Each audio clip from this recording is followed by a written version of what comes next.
안녕하세요. 오늘도 사연살롱을 찾아주셔서 감사합니다. 저는 결혼 4년 차고 벌써 30대 중반이 되었어요.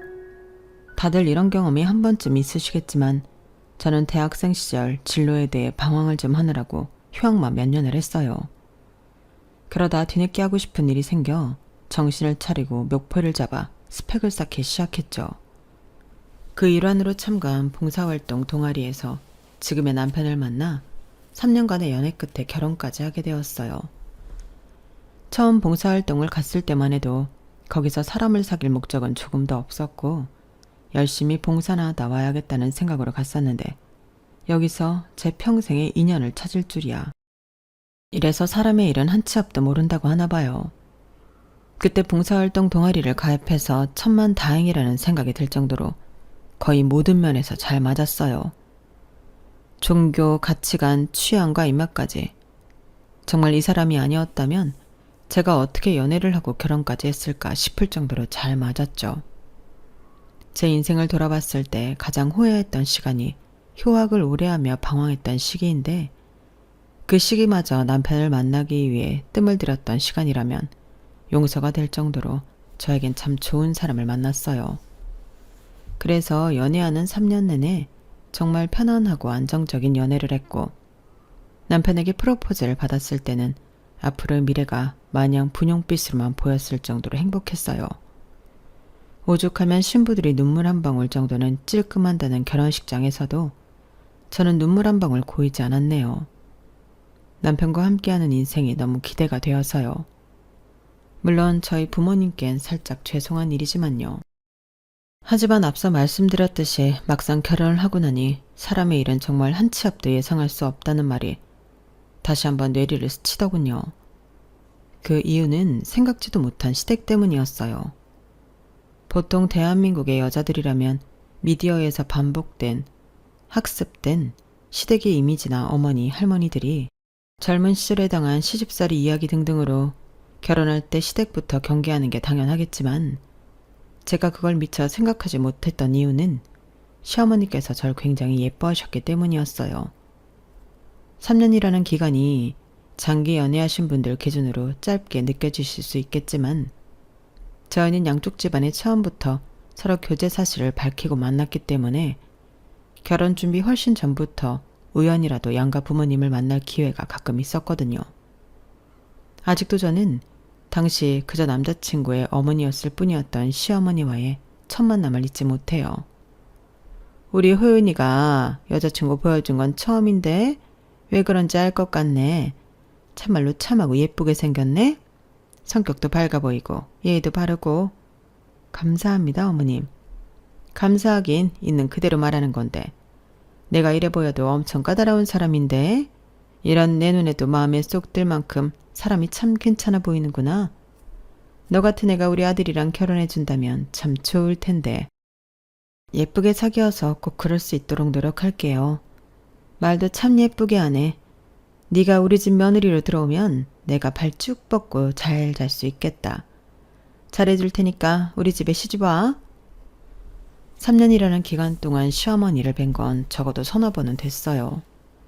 그 중에 한 번은 어머님께서 잠깐 자궁수술로 입원을 하신 적이 있었는데 그때는 남자친구가 출장을 갔던 기간이랑 겹쳐서 병문안을 가서 단 둘이서만 뵌 적도 있었죠.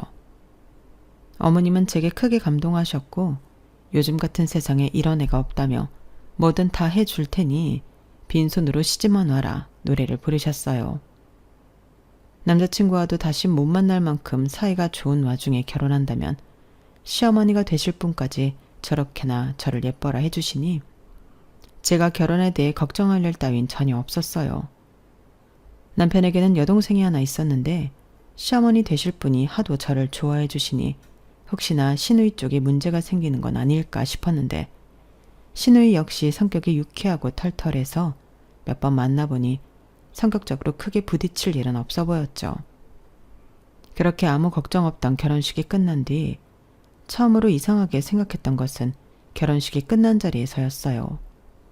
대부분 그렇겠지만 저희도 결혼식이 끝나고 뒷정리를 한 뒤 바로 저녁에 비행기를 타고 신혼여행을 떠나는 일정이었거든요. 곧 떠날 여행에 행복해하고 있었는데 갑자기 시어머니께서 저희 부모님 몰래 저를 한쪽 벽으로 데리고 가시더니 손에 뭔가를 쥐어주시더라고요. 아가, 이거 여행 갈 때 꼭 챙겨가라. 도대체 뭐길래 저희 가족 눈을 피해서 몰래 챙겨주시나 싶어보니 시뻘건 부적이더라고요. 결혼식 당일에 볼 거라곤 생각도 못했던 물건이라 너무 놀라서 떨어뜨릴 뻔했어요. 어머, 어머님, 이게 뭐예요? 갑자기 웬 부적이에요? 너희 허니문 베이비인가 뭔가 그거 가지라고. 내가 용하다는 무당집에 가서 직접 싸왔다.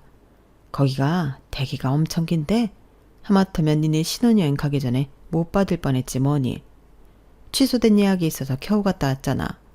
그 부적 비싼 거니까 거의 펴서 밤에 관계하기 전에 베개 밑에 둬라. 알았지? 어머님 너무 감사하지만요. 저희 그렇게 빨리 아기를 가질 생각은 없었거든요. 이 부적은 제가 잘 보관했다가 저희 계획 생기면 그때 잘 쓸게요. 그래도 신경 써주셔서 감사해요. 야, 무슨 말을 하는 거니? 부적에도 유통기한이 있다는 건 몰라? 기운이라는 게 말이야. 시간이 지날수록 점점 옅어지는 거야. 이제 막 써온 따끈따끈한 부적인데 효력이 가장 좋을 때 써야지. 그리고 내가 살아보니까 말이야. 한 살이라도 젊을 때 가진 아기들이 유전자가 좋더라고. 너 옛날에 미녀들 있지? 그 사람들이 왜 그렇게 미모가 잘났는 줄 알아? 옛날에는 다 어릴 때 결혼해서 애 낳았잖아. 배우들만 봐도 요즘 배우들은 옛날 배우들처럼 이목구비 진한 애들이 없잖니. 그게 다 그런 이유에서 그런 거야. 조금이라도 더 예쁘게 나으려면 최대한 애는 빨리 가는 게 낫다. 산모 건강을 생각해서도 그렇고. 걱정해 주시는 건 감사한데요. 일단 남편이랑도 이야기를 해봐야 할 것 같아서요. 으휴, 걔 의견이 뭐가 중요하니? 어쨌든 출산도 육아도 다 여자가 하는 건데. 여자 쪽 의견이 완고하면 남자들은 다 그냥 의견 굽히게 되어 있어. 좋은 날 이상한 소리 하지 말고 내 말 들어. 어른 말 들어서 나쁠 거 하나도 없다. 나중에 되어보면 알아. 나이 들어서 애 가지려면 잘 들어서지도 않고 시험 관하면 여자만 개고생인 거 알지? 내가 다 주변 보고하는 소리야. 우리 이쁜 며느리 조금이라도 덜 고생하라고. 네, 어머님. 일단 알겠습니다. 감사해요. 어머님이 조금도 물러서지 않을 것 같아서 얘기는 그렇게 급하게 마무리 지었어요. 일단 비싼 돈 들여서 써오셨다니 챙겨서 여행을 가긴 했는데 신혼여행지에서 막상 그걸 쓰려니 뭔가 영 찜찜한 거예요. 남편에게 말 안 하고 쓰기도 그렇고 정말 썼다가 애가 생길까 싶다가도 진짜 덜컥 생겨버리면 어떡하지 싶은 마음도 들고 그 생각 때문에 밤까지 마음 개운하게 놀지를 못했던 것 같아요.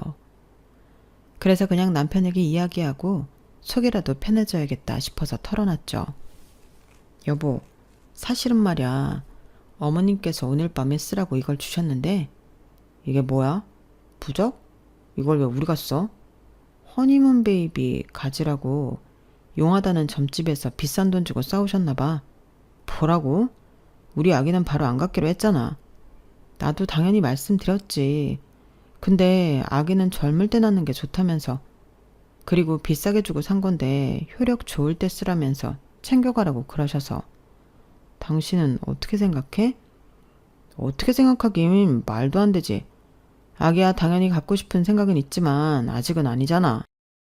신혼여행에서 아기가 생겨버리면 우리 신혼생활은 어떻게? 아예 없어지는 거잖아. 아무래도 그렇지. 이제 결혼했는데 무슨 벌써 아기야? 엄마도 참 그냥 무시해. 그래도 비싼 돈 들이셨다는데 좀 아깝기도 하고. 진짜 무시해도 될까? 당연하지.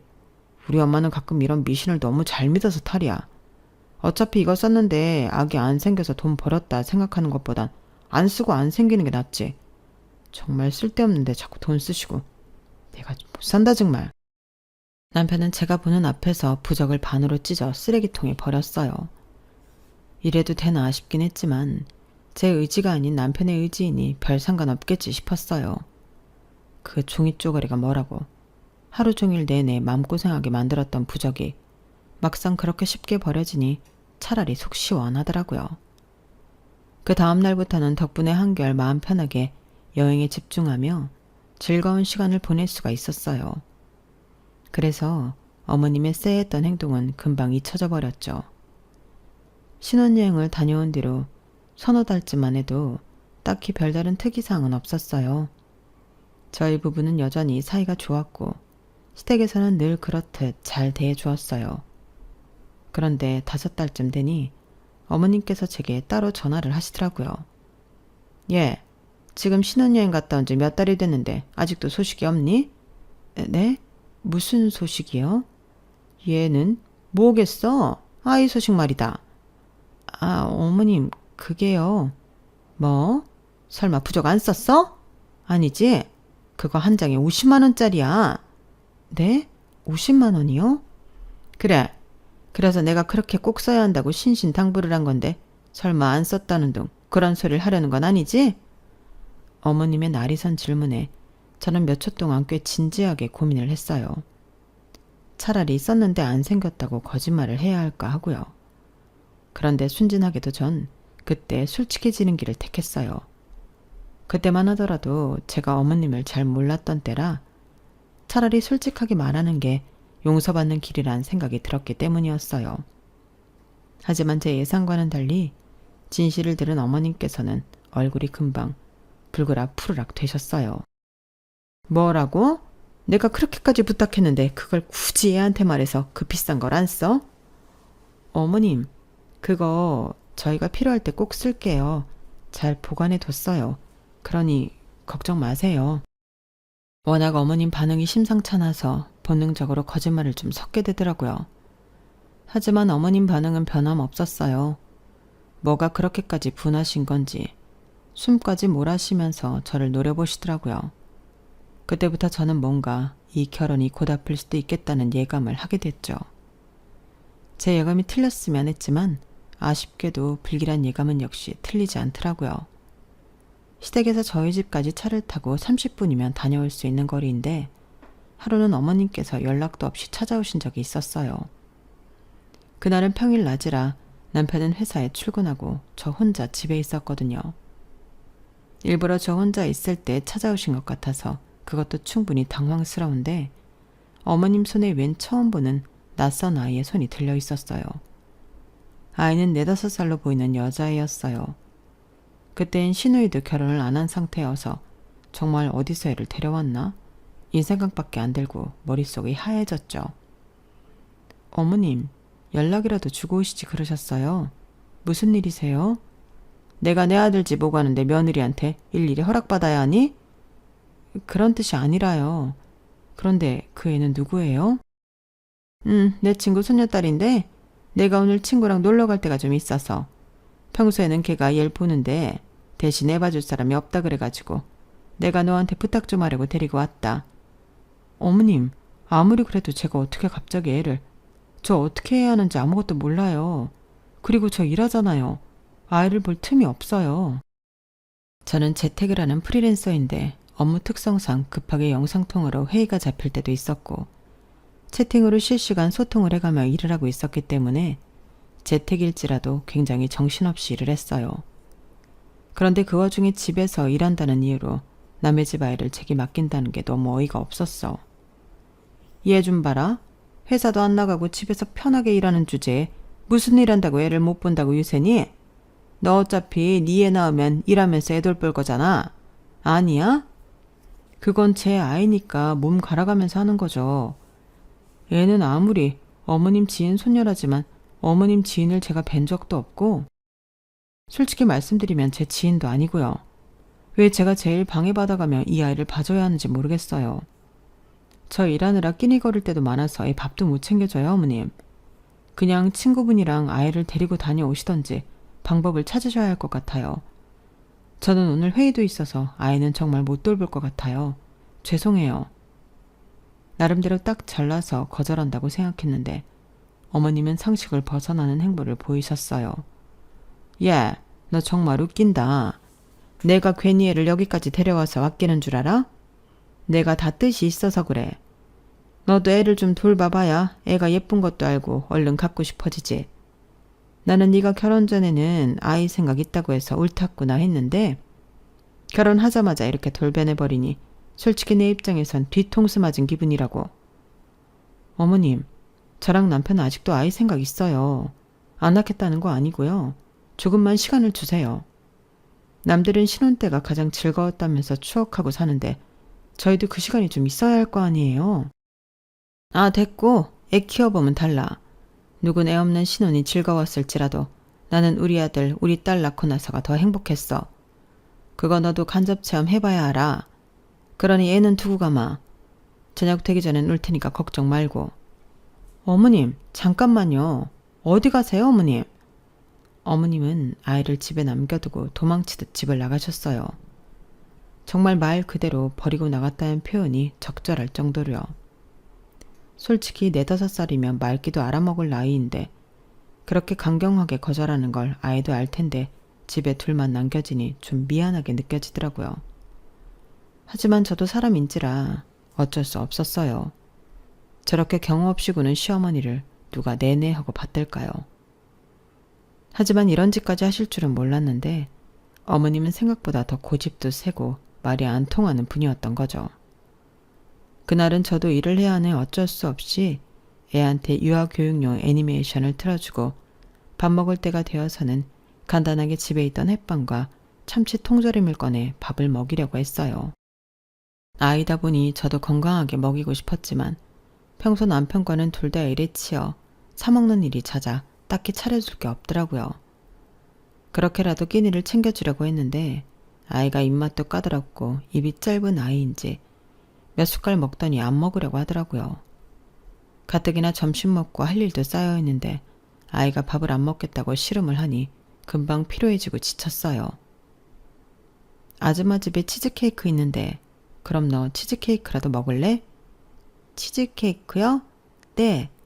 아이는 달달한 맛이 꽤 마음에 들었는지 치즈케이크는 2조각이나 먹더라고요. 누군지도 모를 아이 엄마에게 미안했지만 어쩔 수 없다는 생각이 들었어요. 저도 살아야 했으니까요. 게다가 일을 하는 중간중간 저희 집에 오는 길에 아파트 단지에 있는 놀이터를 눈여겨본 건지 자꾸 거길 가고 싶다고 하는 거예요. 이런저런 핑계를 대며 거긴 못 간다고 해도 아이가 납득을 전혀 못해서 물었던 걸 또 묻고 하는데 정말 돌아버리는 줄 알았어요. 갑자기 왜 저에게 이런 시련을 주시는 건지 이해가 안 됐어요.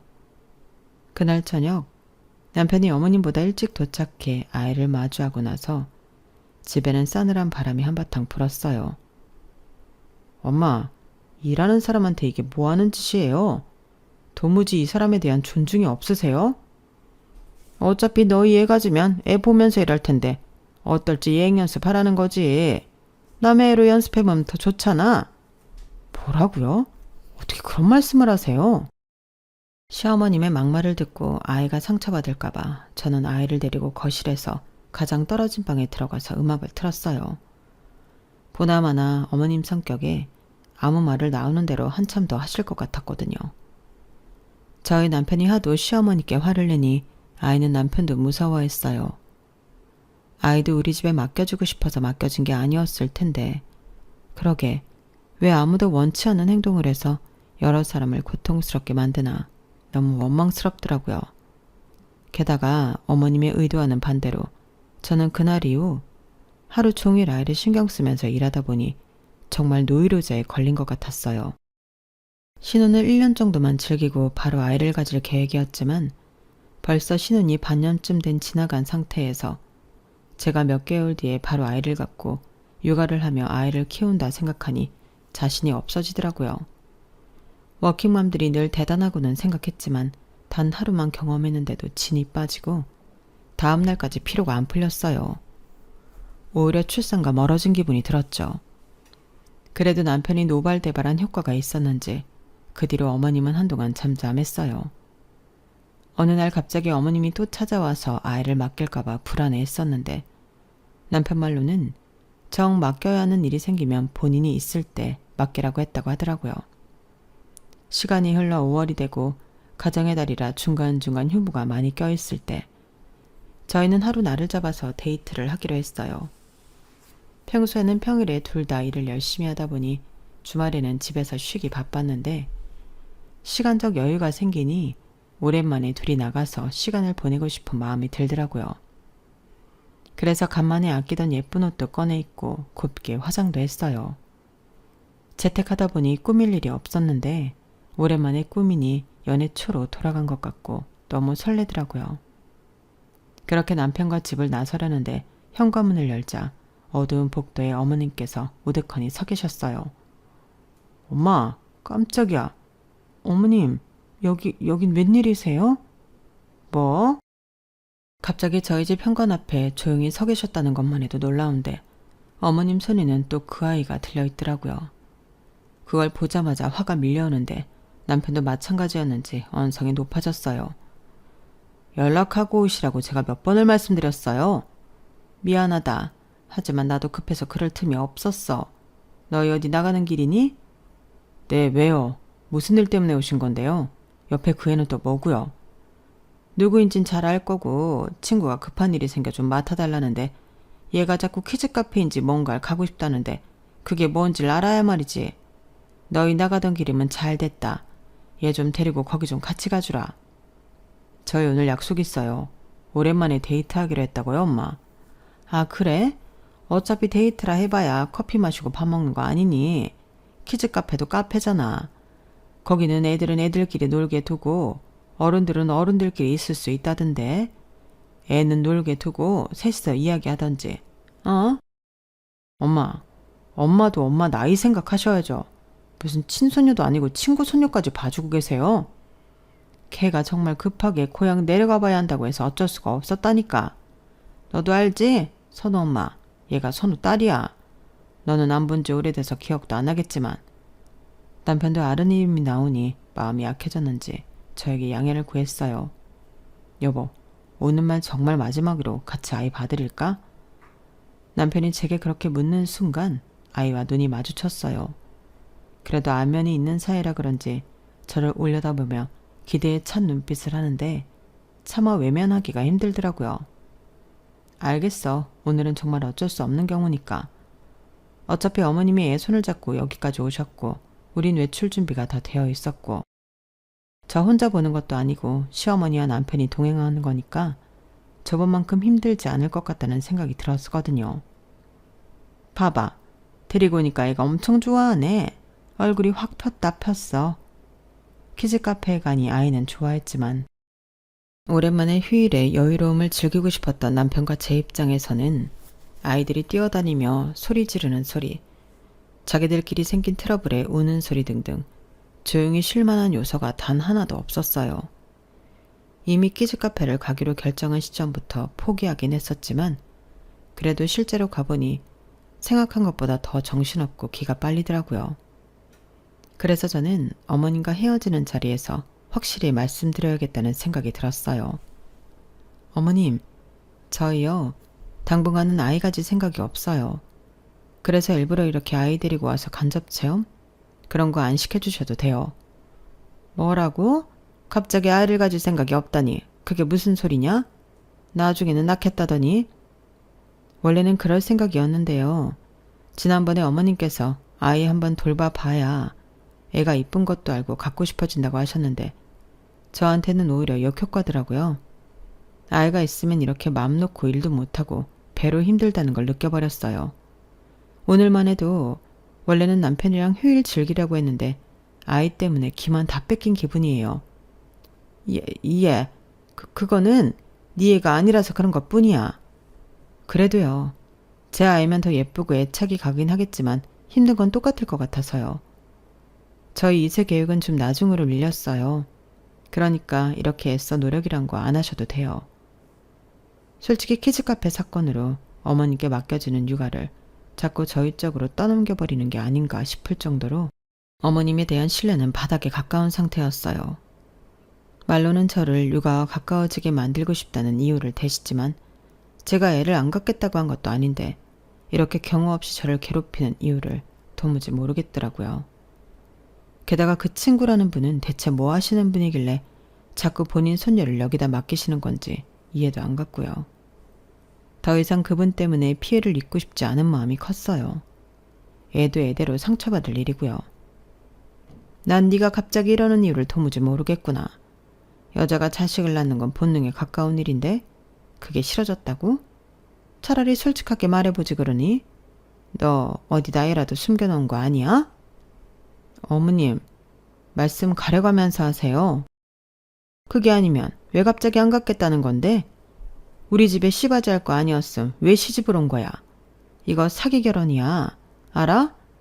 그림 그리는 무식한 년 걷어졌더니 집에서 빈둥빈둥거리면서 일한다고 유세나 떨고 이제는 애도 안 갖겠다고 하네? 다 원참 어이가 없어서. 엄마, 지금 뭐 하시는 거예요? 주차를 하느라 뒤늦게 들어온 남편이 저희 대화를 듣고는 경악했어요. 남편은 어머니를 끌고 나갔고 그 뒤로는 어머님을 못 빼었죠. 그런데 그 후로 어머님은 작전을 바꾸셨는지 저희 집에 자꾸 택배를 보내시더라고요. 뭔가에서 열어보면 죄다 태어나지도 않은 아기 옷, 아기 신발 같은 거였어요. 어머님, 집에 대체 뭘 보내시는 거예요? 아무리 강경하게 나가도 안 되니 이렇게라도 네 맘 돌려보려고 보냈다. 당장 낳으라는 건 아니고 예쁜 게 있길래 보냈어. 나중에 아이 낳으면 쓰렴. 어머님은 그렇게 말씀하시고 태연하게 전화를 끊으셨어요. 정말 하다하다 별의별 방법으로 사람한테 스트레스를 주는구나 싶더라고요. 임신을 했다가도 어머님 때문에 유산을 할 것 같은 지경이었어요. 처음에는 어차피 어머님이 어머님 돈 써서 보내는 건데 무시하자 싶었다가도 정말 무서울 정도로 매주 하나씩 도착하는 택배에 질리겠더라고요.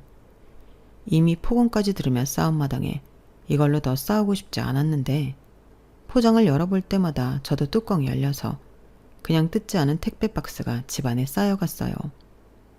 남편도 이젠 포기했는지 별말 안 하고 있다가 어느 날 결심한 듯 팔자고 이야기를 하더라고요. 그래? 뒀다 쓸까도 싶은데 됐어. 한두 개도 아니고 우리 애가 여자일지 남자일지도 모르는 마당에 이런 선물 뒀다 뭐해? 그때 돼서 필요할 때 다시 사자.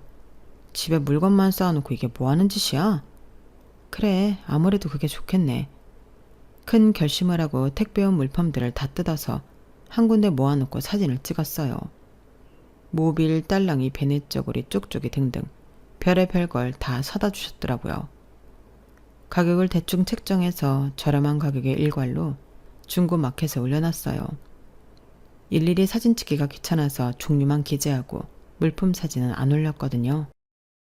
그랬더니 가격이 저렴해서 끌리긴 했는지 거래자가 바로 연락이 오더라고요. 그런데 거래자 프로필 사진에 있는 아이가 어디서 많이 본 듯한 익숙한 아이더라고요. 저희 집에 몇 번 맡겨줬던 그 애였어요. 걔는 이런 걸 쓸 나이가 아닌데 이걸 구하는 걸 보니 혹시 아이 엄마가 둘째를 가졌나 생각이 들었어요. 그래서 자꾸 아이를 할머니께 맡겼나 생각하니 대충 들어맞더라고요. 그래서 모른 척 좀 떠봤죠. 어머, 프로필 사진이 있는 아이는 많이 커 보이는데 둘째를 가지셨나 봐요. 얼마 안 있다 바로 답장이 오더라고요. 나는 아니고 내 며느리가 애를 가졌어요. 내가 나이가 좀 많은데 얼마 전에 아들한테 이거 쓰는 법을 배웠거든. 올려놓은 건 다 새 거죠? 구매하고 싶은데 어떻게 하면 되나? 계좌 이체할 줄 아세요? 모르시면 만나서 현금으로 직접 주셔도 되시고요. 그럼 만나서 줄게요. 며느님 둘째 출산 예정일은 언제세요? 제가 선물로 사진에 나온 거 말고도 물건 더 챙겨드릴게요. 아는 아이의 할머니라고 생각하니 왠지 저도 조금 베풀고 싶어서 말씀드렸더니 너무 좋아하시더라고요. 그때부터 갑자기 묻지도 않은 둘째 손주 얘기를 시작했어요. 애는 이미 태어났고 아들이더라고요. 며느리가 아들을 너무 갖고 싶어 했는데 다행이라면서요. 그 애한테 동생이 생겼다니 저까지 기쁘더라고요. 동생이 생기면 그 아이도 예전만큼 외롭진 않을 것 같다는 생각이 들었거든요. 거래하시는 분은 친할머니라 하셨고 며느님이 임신하신 동안 종종 첫째 손녀딸을 봐주셨다고 하셨어요. 정말 너무 미운 시어머니지만 그래도 괜히 시어머님 친구분이라고 하니 생판 남보다는 좀 챙겨드려야겠다 싶어서 만날 때 간단한 간식이라도 사가야겠다 싶더라고요. 만나서 말씀드릴까 고민도 했지만 시어머니께서 보낸 선물을 되팔았다는 걸 알리고 싶지 않아서 관뒀죠. 만나서 연락이 되어야 하니까 성함이랑 연락처만 주고받을까요? 요즘 중국거래는 채팅으로만 하는데 나이가 있는 분이라 그런지 그런 걸 잘 모르시는 것 같더라고요. 연락처 주시면 제가 도착해서 연락드릴게요. 그래요, 그럼. 그런데 어딘가 묘하게 익숙한 번호더라고요. 임시로 저장하려고 보니 세상에 저희 시어머니 번호였던 거예요. 본인 번호 맞으세요? 본인 번호 아니시면 엇갈릴 수도 있어서요. 맞는데 왜 그래요? 아니요. 그냥 확인차 여쭤봤어요. 곧 뵐게요. 이쯤 되니 직접 제 눈으로 확인해 봐야겠다 싶더라고요. 만약 제 시어머니라면 거짓말이라기엔 너무 유창하고 생생하고 디테일하게 본인 손자들에 대해 이야기하셨으니까요. 채팅을 종료하고 나서 약간 벙찐 듯한 기분이 들더라고요. 그러다 갑자기 어머님께서 전화가 와서 저는 너무 소스라치게 놀랐어요. 예, 너 내가 준 선물들은 잘 보관하고 있니? 네? 네, 어머님. 갑자기 그런 건 왜 찾으세요? 어차피 너 쓰지도 않을 거 도로 내놔라. 어디 선물 줄 때 생겼으니까. 좀 당황스러웠어요. 이미 팔린 물건을 내놓으라니. 그렇다고 팔았다고 사실대로 얘기할 수도 없으니 너무 곤란했죠. 어머님, 근데 불량인 물건이 좀 있어서요. 제가 확인해보고 드릴게요. 전화를 끊고 나니 기분이 묘하더라고요. 저희가 싫어하건 말건 묵묵히 저희 집에 아기 물건을 보내던 어머님이 갑자기 아기 물건을 찾는다는 게 아까 주고받은 채팅이 겹치며 점점 이상하게 느껴졌어요. 남편에게 말하니 제 말이라면 다른 말은 무슨 말이든 다 믿어주고 맞다 해주던 남편이 이번만은 믿지 못하더라고요. 제가 나눈 채팅 내용까지 전부 보여줬는데도요. 그래서 남편을 데리고 나가기로 했어요. 저 멀리서부터 어머님의 실루엣이 보이기 시작하더라고요. 뭐야, 진짜야? 엄마, 왜 여기 계세요? 뭐 좀 사려고 나왔어. 누가 아기용품을 싸게 팔겠다고 해서. 그런데 너희야말로 왜 여기 있니? 아기용품을 왜 사시는데요? 왜 사긴 니네 선물 주려고 사는 거지. 내가 선물 보낸 게 하루 이틀이니? 처음에는 너무 뻔뻔하게 거짓말을 잘 하셔서 하마터면 속아 넘어갈 뻔했어요. 하지만 방금 전에 통화 내용으로 봤을 때 맥락상 말이 안 되는 소리였죠. 어머님, 아까는 저한테 선물 받은 아기용품 다 도로 달라고 하지 않으셨어요? 그렇지. 그래, 내 친구가 손주를 봤는데 그 집 갖다 주려고 그러는 거다. 말이 자꾸 바뀌는 걸 보니 더 이상하더라고요. 남편도 그 포인트에서 더 화가 났는지 저와 한 채팅창을 들이밀며 어머님께 추궁하기 시작했어요. 엄마, 그럼 이 애들은 누구예요?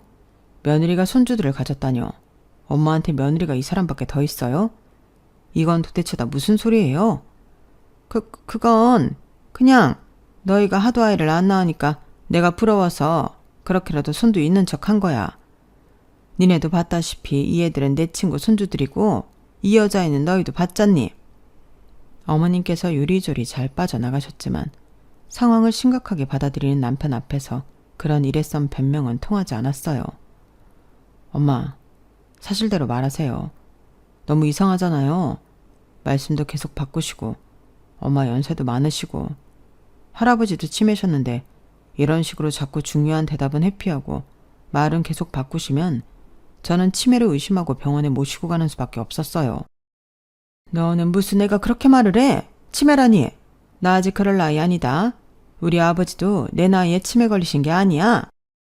어머님이 하도 잡아떼셔서 그날은 그 정도에서 그쳤어요. 하지만 남편은 계속해서 뭔가 찜찜해 하더라고요. 알고 보니 남편이 어렸을 시절 어머님이 외도를 하시다 아버님께 들킨 적이 있다고 하더라고요. 설마 그때 애가 있었던 건 아니겠지? 에이, 설마. 그럼 어떻게 이때까지 숨기고 사셨겠어? 그래도 뭔가 촉이 쎄해. 알아봐서 나쁠 건 없으니까 미리 알아봐야겠어. 남편은 어머님의 핸드폰을 통해 선우 엄마라고 되어 있는 번호를 찾아내서는 전화를 걸어보더라고요. 이게 누군데? 기억 안 나? 우리가 하루 데리고 있었던 애가 선우 딸이라잖아. 확인해 봐야지. 잠깐의 통화음 끝에 전화가 연결이 되었어요. 안녕하세요, 선우 이모. 저 준서예요. 어머, 우리 준서 오랜만이다. 아니 근데 네가 나한테 직접 연락을 다 하고 웬일이야? 아, 다른 게 아니라요. 엄마한테 전해드렸거든요. 얼마 전에 또 손주가 태어나셨다고요.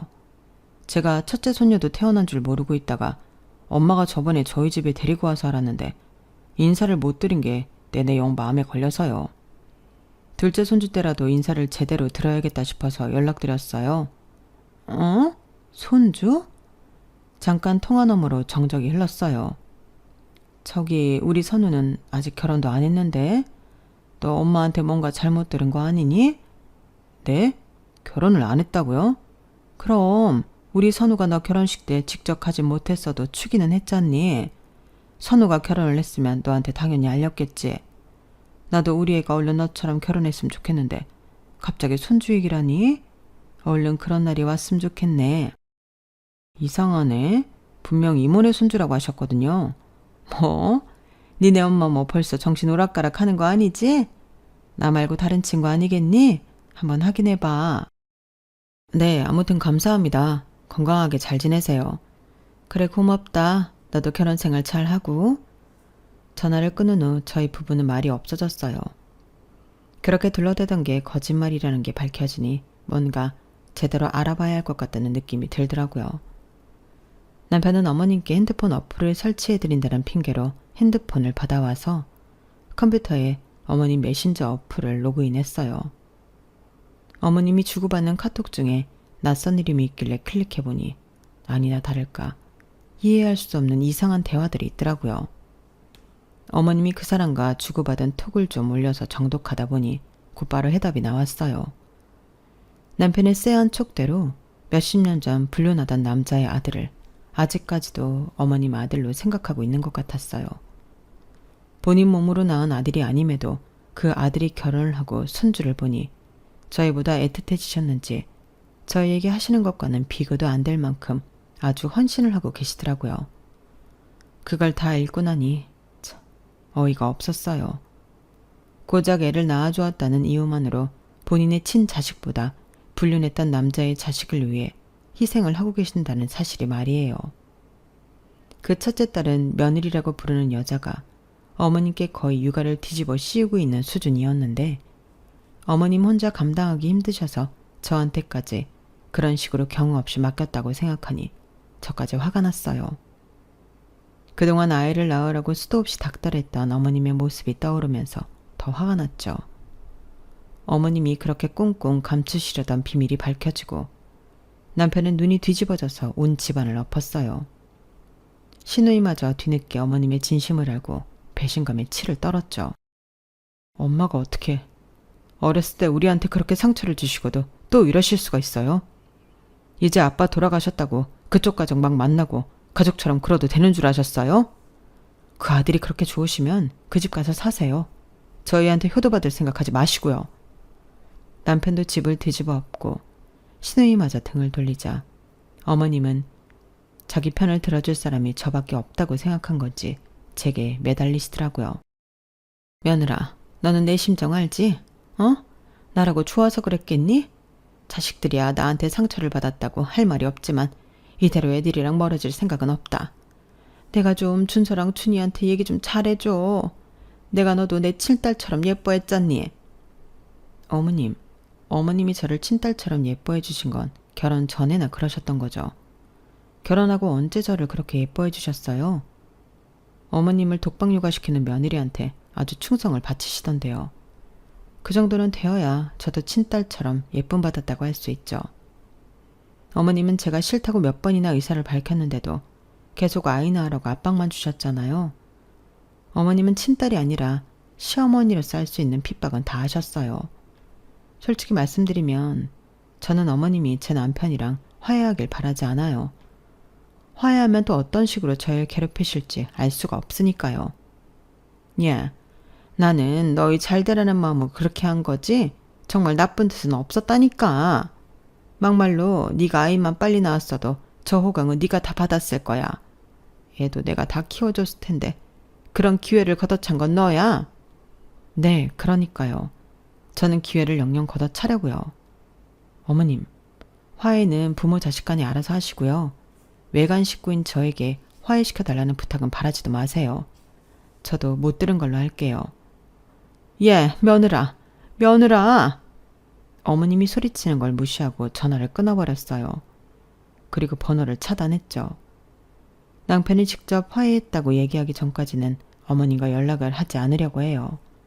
굳이 나서고 싶은 이유도 없고 그러고 싶지도 않거든요. 지금은 시어머님과 연락을 끊고 산 지 1년이 다 되어 가는데 정말 마음이 편안하네요. 스트레스성 복통도 확실히 줄었고 아이에 대한 부담 없이 산 기간이 생기니 이제 슬슬 아이 계획을 세워볼까 하는 긍정적인 마음이 들어요. 저희의 아이 계획을 밀리게 한 건 오히려 어머님이랑 생각이 들더라고요. 하라 하면 오히려 하기 싫다는 걸 왜 다들 모르실까요? 아무튼 저희 부부는 내년쯤을 목표로 아이를 갖기로 했답니다. 남편이랑은 그 이후로 더 잘 지내고 있어요. 그나마 트러블이 생길 만한 요소였던 어머님이 인생에서 사라지니 더욱 금슬이 좋아지는 것 같네요. 여기까지 제 사연입니다. 들어주셔서 감사드리고요. 저희에게 예쁜 새 생명이 올 수 있도록 많은 응원 주세요. 여러분들도 매일매일이 행복하시길 바랍니다. 여러분, 사연 댓글에 응원과 현명한 조언 부탁드려요. 좋아요와 구독은 저에게 큰 힘이 됩니다. 오늘도 좋은 일 가득하세요.